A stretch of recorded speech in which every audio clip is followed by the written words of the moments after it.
আবাস যোজনার আন্ডারে বাড়ি পাওয়ার জন্য আপনি বিভিন্ন জায়গায় আবেদন করেছেন, অথচ আবাস যোজনা যে নামের লিস্টে আপনার কিন্তু নাম আসেনি, অর্থাৎ আবাস যোজনা প্রকল্পে আপনি কিন্তু বাড়ি পাননি।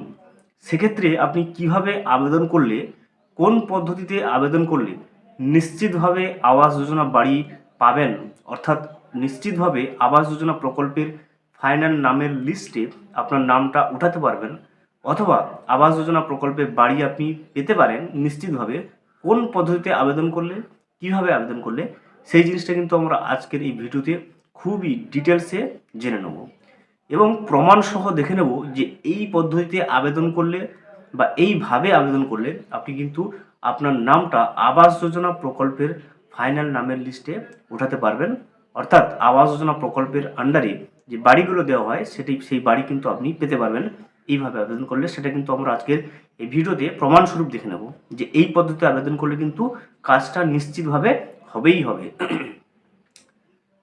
ভিডিওটি বিস্তারিতভাবে দেখে নেওয়ার আগে ছোট্ট একটা অনুরোধ, যদি চ্যানেলে নতুন হয়ে থাকেন অবশ্যই চ্যানেলটা সাবস্ক্রাইব করে রাখবেন, নোটিফিকেশনটা অল করে রাখবেন এই ধরনের সমস্ত আপডেট সবার আগে পাওয়ার জন্য। চলুন স্ক্রিনে গিয়ে একটা মজার বিষয়টা কিন্তু আমরা দেখে নেই। ভিডিওটি স্কিপ না করে সম্পূর্ণ দেখুন, খুবই ইনফরমেটিভ এবং খুবই গুরুত্বপূর্ণ ভিডিও হতে চলেছে।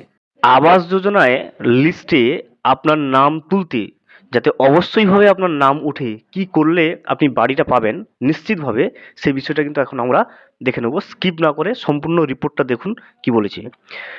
দিদিকে বলো বাড়ি পেলেন মাথা ভাঙার বিজেপি নেতা, বারবার আবেদন করেও সুরাহা হয়নি। অর্থাৎ আবাস যোজনা প্রকল্পে বাড়ি পাওয়ার জন্য বিভিন্ন জায়গায় আবেদন করেছেন উনি, কিন্তু সুরাহা কিন্তু হয়নি, অর্থাৎ কোনো ফল হয়নি।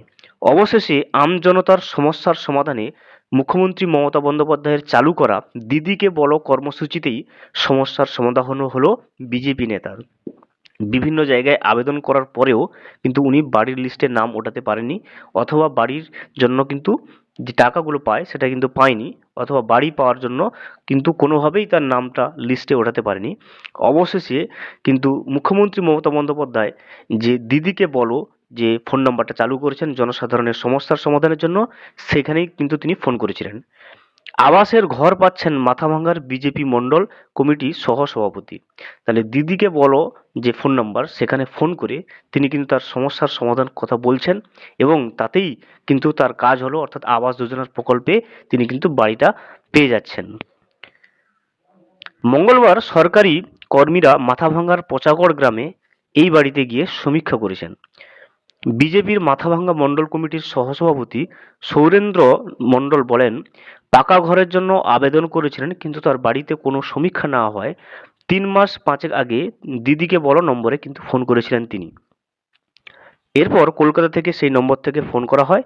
কি তার অসুবিধে জানতে চাইলে তিনি বলেন তার পাকা ঘর নাই। তিনি আবেদন জানালেও তার বাড়িতে কিন্তু সমীক্ষা হয়নি।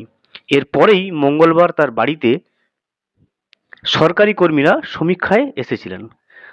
বিজেপি নেতা বলেন, এখন তিনি নিশ্চিত হয়েছেন আবাস যোজনার পাকা ঘর কিন্তু তিনি পাচ্ছেন। পাকা ঘর পেয়ে মুখ্যমন্ত্রীকে অসংখ্য ধন্যবাদ। জানা গেছে যে এই বিজেপি কর্মী পেশায় কাঠমিস্ত্রি, তার পাকা বাড়ি নেই, সেজন্য পাকা বাড়ি তৈরির সামর্থ্য না থাকায় তার ভরসা ছিল আবাস যোজনার পাকা বাড়ি। তিনি বলেন যে তিনি বিজেপি দল করলেও দিদিকে বলতে ফোন করে আবাসের ঘর কিন্তু পেয়েছেন। দেখতে পাচ্ছেন খুবই গুরুত্বপূর্ণ একটা কথা তিনি নিজের মুখে বলেছেন যে বিভিন্ন জায়গায় তিনি আবেদন করেছেন, অথচ পাকা বাড়ি কিন্তু তিনি কোনোভাবেই পাননি। অবশেষে আবাস যোজনার আন্ডারে যে বাড়িটা পাওয়ার জন্য তিনি কিন্তু যে পথটা অবলম্বন করেছেন সেটা হচ্ছে মুখ্যমন্ত্রীর খুলে দেওয়া যে দিদিকে বলো ফোন নাম্বার, সেই ফোন নাম্বারে ফোন করে তিনি তার অসুবিধার কথা জানান এবং তার যে একটা পাকা বাড়ির প্রয়োজন সেটা কিন্তু তিনি দিদিকে বলো এই ফোন নাম্বারে ফোন করে কিন্তু জানিয়েছেন এবং সেটাতেই কিন্তু 100% নিশ্চিতভাবে কাজ হয়েছে। ফোন করার পরেই কিন্তু সরকারি কর্মীরা তার বাড়িতে এসে সমীক্ষা করে গেছেন এবং কিন্তু আবাসের ঘরটা কিন্তু তিনি পেয়েছেন। পচাগড়ের সেই গ্রামের তৃণমূল কংগ্রেসের পঞ্চায়েত সদস্য বিকন দত্ত বলেন, বিজেপি কর্মী হলেও তিনি যে এই প্রকল্পের সুবিধা পেয়েছেন তাতে কিন্তু তারা খুশি। তৃণমূল কংগ্রেসের কোচবিহার জেলা সভাপতি অভিজিৎ দে ভৌমিক বলেন, মুখ্যমন্ত্রী মমতা বন্দ্যোপাধ্যায়ের সব প্রকল্পের সুবিধা কিন্তু সব দলের সবাই পান। লক্ষ্মীর ভাণ্ডারের মতো আবাস যোজনা প্রকল্পের সুবিধাও কিন্তু পাচ্ছেন সকলে।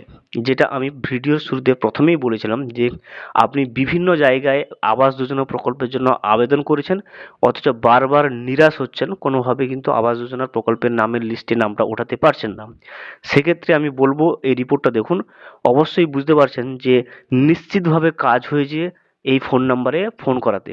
অর্থাৎ দিদিকে বলো ফোন নাম্বারে ফোন করাতে নিশ্চিতভাবে কিন্তু আপনি পেয়ে যাবেন আবাস যোজনা প্রকল্পের বাড়ি, অথবা আপনার আবাস যোজনা প্রকল্পের নামের লিস্টে আপনি কিন্তু নামটা ওঠাতে পারবেন। যেটা আপনি প্রমাণ হিসেবে কিন্তু এই রিপোর্টটা দেখতে পাচ্ছেন আপনার চোখের সামনে, যে বিভিন্ন জায়গায় আবেদন করার পরেও যখন আপনি হতাশ হচ্ছেন, বাড়ি পাচ্ছেন না, অবশ্যই একবার দিদিকে বলো ফোন নম্বরে, আমি ফোন নম্বরটা দিদিকে বলো ফোন নম্বরটা স্ক্রিনে দিয়ে রাখবো, আপনি সেই ফোন নম্বরে কল করে কিন্তু আপনি জেনে নেবেন আপনার যে অসুবিধার কথা, আপনার যে পাকা বাড়ি নেই সেগুলো অবশ্যই জানাবেন।